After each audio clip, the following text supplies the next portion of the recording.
PR01的声波，喜欢关注变形金刚圈子的朋友们应该也知道，这是一款流产了很多年的产品。反正呢，现在它出货了，终于出货了，也等了很多年，而且中间在中途的时候修改过很长的一段时间。现在的完成品其实和最早公布的时候是完全不一样的了。盒子其实并不大，它比我想象中的要小很多。你说它到底叫轰隆隆还是迷乱，无所谓了，因为一地儿一地儿的翻译啊。动画片里边咱们把它叫轰隆隆，漫画里边把它叫迷乱，管它呢，现在官方自己也分不清。后边这里是一些实物的展示，其实可以看一下，它后边还会有什么激光鸟、机器狗了，还有这个蓝色的轰隆隆或者迷乱啊。但这一回呢，它在盒子里边内附只有一盘磁带，就是红色的这小人。纸品的部分，全彩印刷说明书，中英文双语，指示的还是非常详细的。人物卡2张，老大和小弟都带，溜门撬锁的材质，硬的。本体现在变成了 Workman 形态，小弟变成了磁带，外边还有一个磁带盒。别看它的尺寸只有这么一点点，而且跟官方的 MP15、16的磁带差不多大小啊。这个分量是非常重的，这是一盘铁磁带，特别的压手。你这样掂量掂量，透明的能量块框架也是放在声波胸口的啊，嘚儿伸出来的。2个打桩机，上边还涂的这个红漆啊，也是亮亮的金属漆。小弟的2张替换脸，2个表情啊，一个发怒的，一个笑的。造型还是挺好看的，而且上面也有金属漆的涂装。剩下的这些就是玩具，当年极意玩具造型的一些零配件了，它是在造型上进行一些替换的。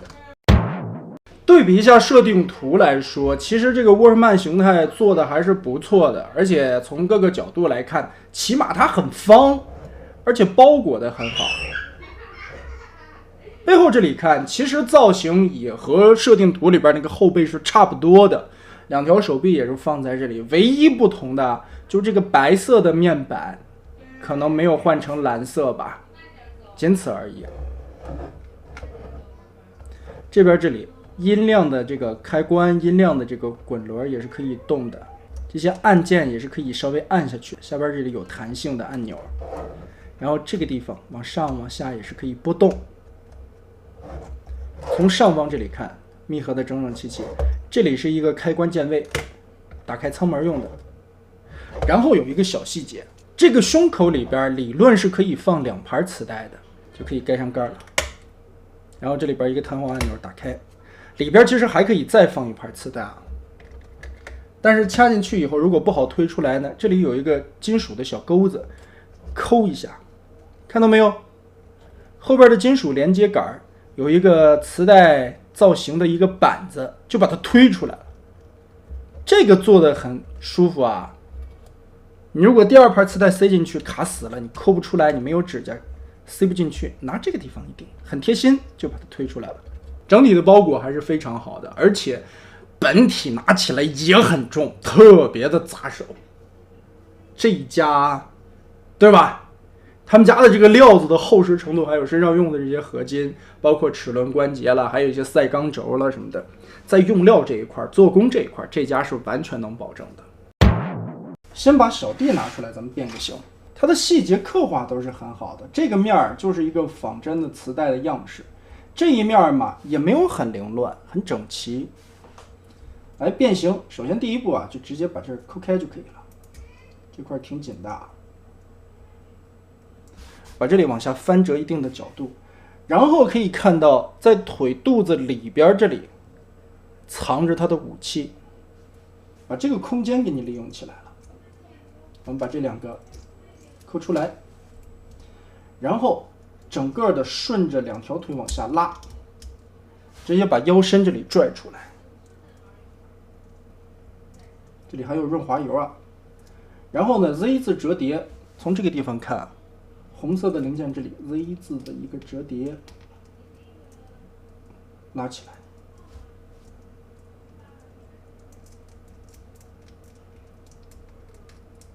新玩具轴还是比较紧的，摆正确的角度上。然后2只脚板 Z 字折叠，再往前翻。其实这个东西的变形很简单，2个脚后跟翻到后边去，作为支撑。好，左右有接地，根据这个球关，我们往里摆一摆，两条腿变好。接着上方这里继续往开展，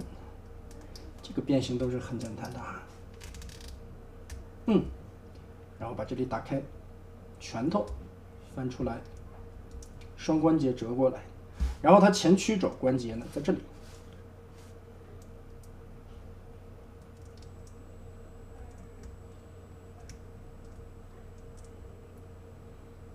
最后脑袋这边翻起来，拧个180度，转正。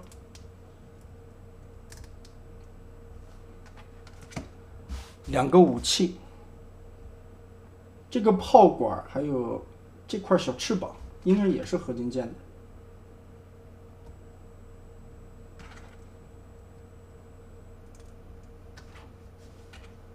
插到后背。这个人形的造型，身体的比例也很漂亮。然后武器可以卸下来，拿在手里边。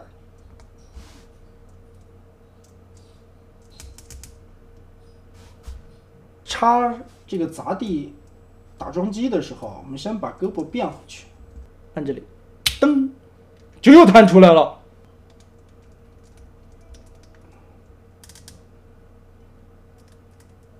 变完，造型还是很帅的。变形第一步，先要把这些小的地方延展一下。下方的这块板子180度翻到这边，从这个角度看吧，它这里有一个夹心饼干，把这块撬开，里边这里夹着一个脱的扣子，把这个地方解锁开，稍微撬开一点，解锁开，然后把这一块面板整个的掏起来，前面的按键的部分掏起来之后，把这两个角胶折进去，白色的零件180度翻上来，全收纳的差不多了以后，然后从这里旋转180度，这里转的时候注意一下，你别转到这个角度，然后扭上边，你把它完全折到底，脱开这个轴的位置，再180度旋转。好，准备后裙甲先变成这样，然后猜侧面，这里卡扣打开，蓝色，把这个小角胶板翻进去，这些都是挡肉的零件。接着翻到这边来看，把这一块要拉长，抠开卡扣以后，它这里边有一个滑道，滑道下方这里上下还锁着两个卡点，拉长以后180度翻折，这个倒角就好过来了。过来以后再往里推，把这些卡扣都密合，接着把这一块的蓝色板子卡上去，另一边也是拉长，旋转180，往回推滑道，把这个地方的滑道扣死，这一块板子贴回去。然后注意这个上方这里的两个蓝色板件这儿卡扣，这块卡得很紧，扣开，好，扣开，解锁开这两个锁点，这个时候就可以把中间所有的卡扣拆开了。齿轮关节把两条腿放开，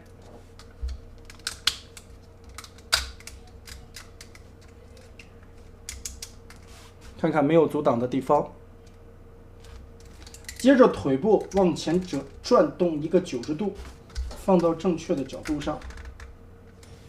放过来以后，从这里看有两个合金的钩子，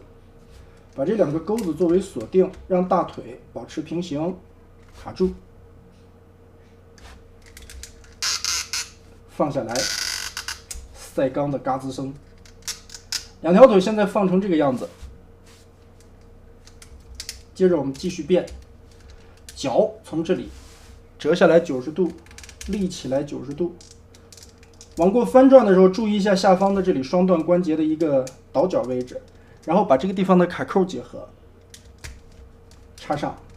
这个地方看起来锁死了，但是它不影响接地，因为接地的地方在下边，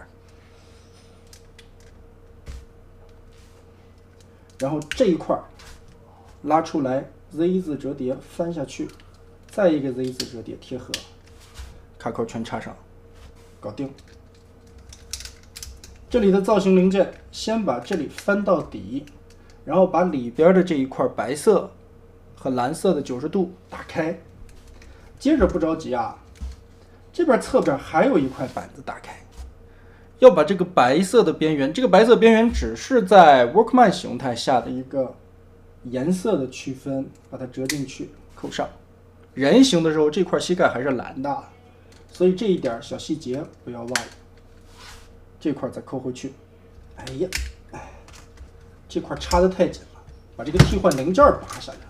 我就说这里好像缺了点啥。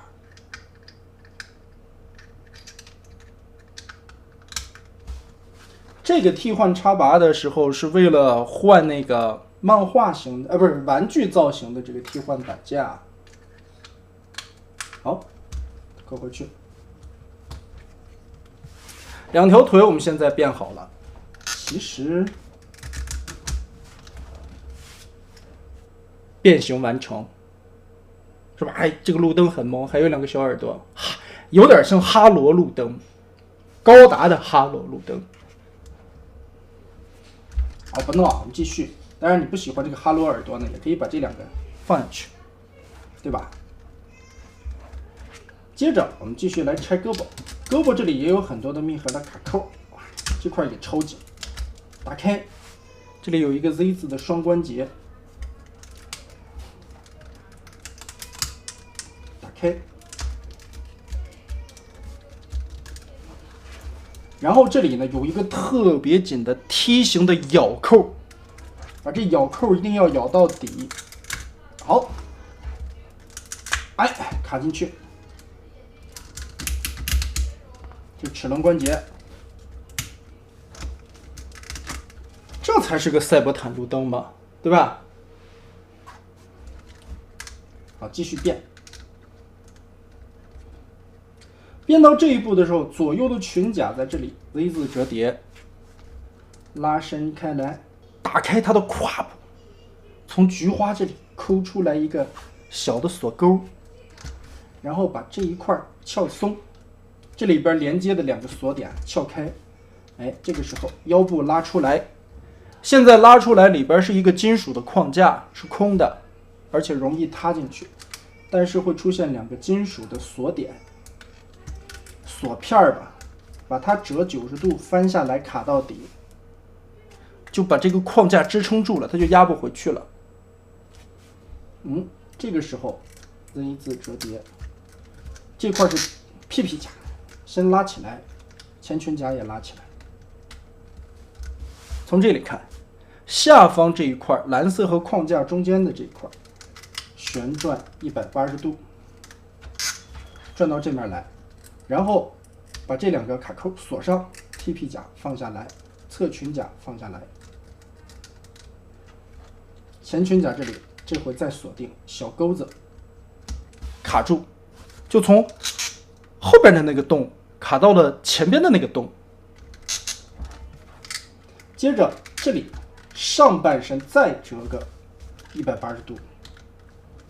也就是说前后裙甲的一个替换，让这一面更还原动画片里边的那个造型。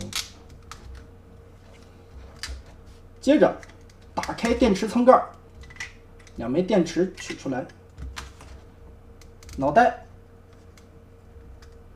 180度从里面翻转出来，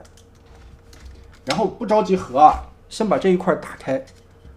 顺着这个 L 字的关节再折180度，把电池舱折窄了，然后凸起的这一块呢插到腰后方，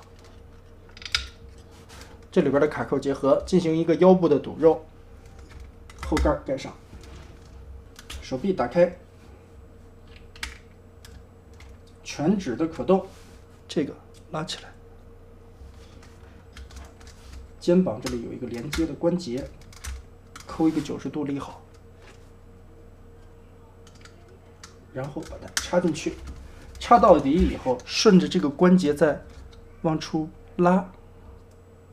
拉出来的这个关节，你就可以让肩炮斜上摆着了，枪拉长，然后抠下来握把，抠下来的同时把前头的枪头顶出来，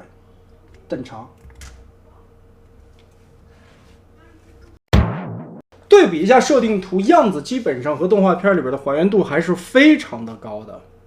甚至在一些圆滚滚的造型方面，声波的这个口罩了、眼罩了、腿部的一些造型刻画了、面板上面的一些颜色了处理的也都是非常不错的，这个人形很还原了。侧面来看基本上也是差不多的，甚至这个背包的厚度都差不多。背后的造型也几乎是一样的，唯一有一点点区别就是这个调音量的旋钮还有这个开关可能尺寸上边有点不一样，设定图的那个稍微偏大一点。然后就是可动的这些关节，因为都是齿轮关节合金的，所以呢质感特别的好啊，很爽，这声儿听的就爽。然后和 MP13 摆在一起来对比一下，其实来说看身高，这个 PR01 是要比 MP13 稍微高一个脑门的，它尺寸要比13大一点点。不过风格上边这两款就非常的不一样了。13其实严格意义来说啊，它当时没有照着动画造型去做，它是一个 MP2.0 的风格，也就是说，我举一个最简单的例子，这样看起来是不是就直观了？这是一个风格体系的东西，它们两个的风格是相同的。你说13还原动画吗？这个问题其实不用回答，你看一看10就行。10还原动画吗？不还原，是在动画原有的基础上进行了美化。所以13和10是同一个风格体系，它们摆在一起很搭。44还原动画吗？很还原，但是44和10之间的风格差距也是很大的。有人说44看起来更素，10上边的细节刻画面板的这些细节更多，因为风格体系不一样。现在的 3.0 是追求于完全还原动画的造型，所以44和这个 PR01 摆在一起，这个风格很大。这么解释就合理了吧？也是刚才我们也对比了一下设定图的概念，设定图里边那个是86大电影的设定图，跟这个是很接近的。所以呢，再有人再说这个13好还是 PR01 好啊，没有必要争这个哪个好哪个不好，你喜欢哪个就好，就这么简单的道理，这还用问吗？但是咱翻回来说，风格体系明显的这两个是一组的，这是 2.0， 这是 3.0， 而现在的 MP 已经进化到了 3.0 的时代。我翻回来再说啊，如果从10到44的这个跨度是一种进化的话，进化到了如今的感觉，其实我不是很喜欢这样的一个进化水准。但是如果说从13进化到 PR01 的这种所谓的 3.0 完全还原动画的设计，我更喜欢这种所谓 3.0 的进化。这个真的是我今年玩到变形金刚圈子最满意的一款产品。就像开头说的，无论从做工、用料、配件设计、售价、变形、造型以及各个角度的颜色分布的还原，甚至带了这么多的配件，这个是今年最棒的产品，没有之一了。对，它唯一就是没有标志，没有灵魂，这个自行替换一下吧。而且这个小弟造型做的也很好啊，我是有点懒得往出掏15和16了，放在一起假装对比一下吧。其实咋说呢，15里边带的这个轰隆隆也好，迷乱也好吧，别争竞这个啊。它的人形其实身体相对来说那个年代是做的不错的，但是如今用这个眼光来看的，腿稍微的有一点点短，也就是如此了。不过也是碍于时代在发展嘛，咱还是那句话，你拿新东西比老东西的时候，其实本来是不合适的。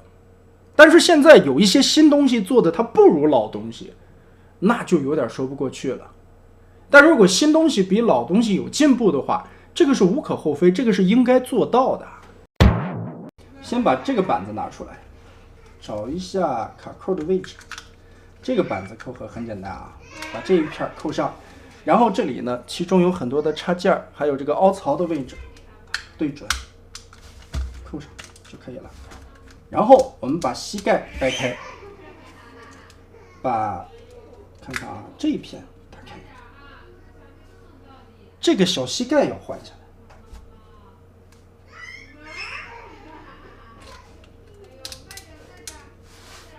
换成红色的，这一片要抠下来。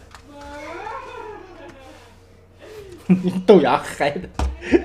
豆芽在躲猫猫。好，红黄，对，这样。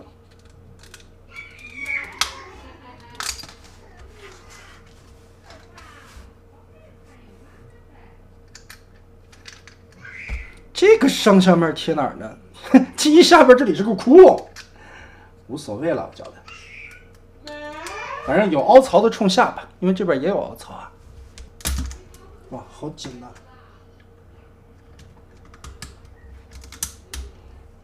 哎，它这里专门做了个镂空，然后这里还有那个类似于一袋一袋的散热片可换。再把G1的这张玩具脸换上。当然到这里还没有完啊，把这里按开。这里这个板件是选择替换的，而且换的时候要注意啊，换里边的这个透明件的时候啊，先把上边边缘这往里压，哎，压进去以后呢，下方这里两个卡扣是插进去的，往出拔一下。然后注意替换这个造型的时候，有着箭头方向的是冲下的，先把这里插进去，然后把这两个边缘压好。换这个零件的时候啊，要注意一点细节，我给大家聚焦看一下吧。可以看它这两个角是不一样的，上边的这个角是一个直角，下方这里呢是带有一个斜坡状的，所以安装的时候，尤其你在更换回动画的这个造型啊，你注意一下上下不要颠倒了。这4个扣子看似都是一般大的，但是因为这两个角的不同，这个有斜坡的先插到下方，然后带直角的这个再往这一掰，这个才能正常的进去，要不然容易损坏这个角角。首先这个头雕就是很还原玩具当时的一个黄眼睛啊，尤其头上这两个角的一个造型也是和玩具的很相似的。尤其在做尖头这一块的时候很聪明，它这个肩甲替换的时候这里是两个窟窿，而里边这里是散热片一样的竖纹，又和老G1玩具的这个造型很一样了。接着膝盖换成了红色，老G1的时候是一个贴纸，但是是一个红色膝盖替换了过来，以及这个地方的痘痘，这个地方的痘痘我是不是装反了，还是老G1的这个贴反了？下方这里的腿板呢，应该是额外增加出来的美型件，因为老G1这里是俩窟窿啊，它在这里做成了液压的银色涂漆的板件，来更加丰富一些造型，更好看一点。然后就是外边这里的这一圈又加厚了一下板子，来更像老G1的一个玩具造型，而这里的一个银色也是多加出来的涂装刻画。最后要说一下这个胸板了，这个胸板的纹路我们看一下，其实和这张图里的是一样的，但是这个不是80年代的老G1版本，这一版是经典 1.0 时期复刻的G1声波，它在当时会带一个胸口这里凸起来一块的，大概有半厘米厚的一个框子，也就是说为了还原出来声波在动画片里边做能量块的那个框子，而这个框子的外边是这样的花纹。这是老经典 1.0 复刻的。老古董的G1其实是一个光面的，啥都没有，只是上边有一个箭头，这些花纹是不存在的。啊，老 G1人家这个膝盖也是这样的，所以呢，胸口的这个花纹的细节其实是为了致敬经典 1.0 复刻的声波，而老 G1这个没有，所以这个呢，大家可以选择替换，就是声波制造能量块时候的那个框子，当然是一个磨砂玻璃啊，它不是完全通透的。我跟你说，这就是这个 PR 这家厂子一个实在的地方，老实人，它这两个零件开的是2个模，它这个可不是左右对称，它得铸2个模出来。如果这家公司偷个懒，做成1个模具，然后注塑2次就对了，但可惜他没偷懒，他很实在的给你开了2个模。你翻回来想一想，老 G1 的时候，不管是老 G1 也好，还是复刻的这个声波啊，孩之宝在印刷这个贴纸的时候，它是印了一个顺边的。所以呢，老 G1 也好，复刻也好，它的声波的磁带的2个膝盖，它都是靠1个边的。这一点有点让人哭笑不得，特惨。你说这个厂子实在有的时候也不好，你要是像孩之宝一样偷懒做顺边零件，反而对了。哎，气不气人？身上的这些替换零件也算是用了很多的心思，而且可以看到，它为了实现老 G1 玩具的这个造型，替换件都特别的多啊。我们数一下，1、2、3、4、5、6、7、8、9、10、11、12，而且这12个零件里边还有需要插转轴的地方。所以说，其实你说这一套老 G1 玩具的替换造型零件，它可做可不做，但是做了，其实也无形中会增加一些成本吧。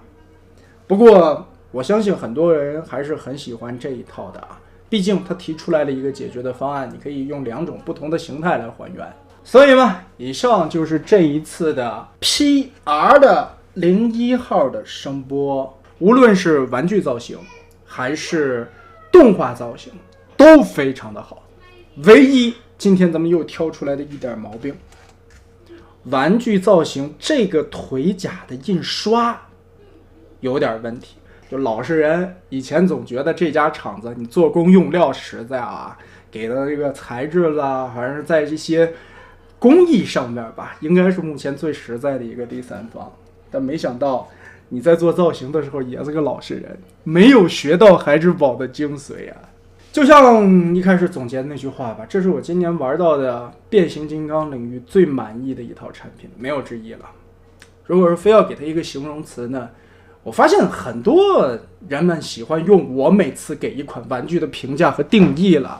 然后去带节奏啊，变成了今年的一个热词什么的，比如说什么吹爆，哎，比如说什么完爆，哎，比如说什么他做的很一般，但是比正版强，现在我觉得都成了圈内的流行词了啊。如果说今天给他这一款 RP 声波做一个流行词的定义的话，我还真没什么文化了，就把它形容为卧槽吧。可以说无论从360度任何造型来看，也是目前来说最接近动画片里边的一种感觉了，而且和设定图里边刚才我们对比的也是很像的。做工材质用料非常非常的棒，这家的一贯水准，而且在关节的可动位置上面，齿轮关节以及赛钢料，同时它还有弯腰，这里专门做了一个弯腰的关节啊。刚才我们在做那个路灯形态的时候也看到了，同时 QC 熟悉吧，很棒，配件带的也非常良心，唯一有一点点可惜，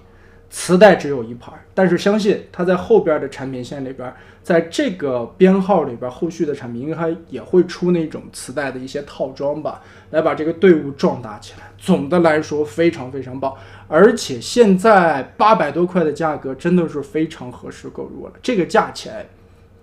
你就按第三方的价格来算也是比较良心了，很棒。尤其拿在手里很重，真的是个铁疙瘩，这小磁带拿起来都特别的有分量，很好 nice。 没别的了，还是那句话，今年的变形金刚领域我玩到的最满意的产品，没有之一。那么这期就到这里吧。